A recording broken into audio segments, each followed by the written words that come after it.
Антикорупционерите ќе ја проверуваат работата на нивната колешка антикорупционерка Цвета Ристовска. Телма дознава дека се отворени 2 предмети во ДКСК за проверка на суди на интереси и за непријавување на имот.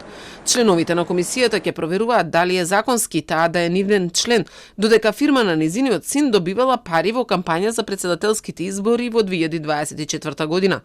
Ќе проверуваат и зошто не пријавила дека и двајцата синови и имаат маркетинг фирми во незиниот анкетен лист. Во јавно достапните документи се гледа дека фирмата на синот на Ристовска, Буз Доел, добила по 35.000 евра од кампањата на председателските кандидати Стево Пендаровски од СДСМ и Гордана Силјановска-Давкова од ВМРО ДПМН во 2024 година. Истата фирма добила пари и за локалните избори во 2021 година од СДСМ, додека тогаш Ристовска била помошник државен ревизор.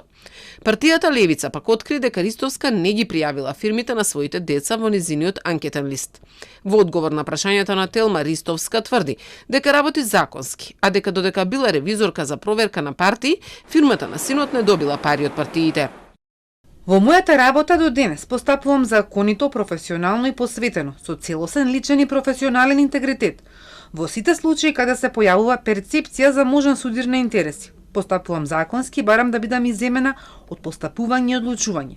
Моите деца, кои од 2017 година и од 2019 година не живеат во заедничко домаќинство со мене, својата работа и своите активности ги остваруваат според законските прописи, без поврзаност со мојот работен статус.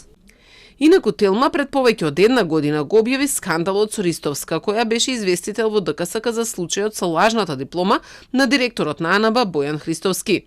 ДКСК не виде ништо спорно што тој има сомнителна диплома од Универзитетот за туризам, истиот на кој Ристовска порано била предавач.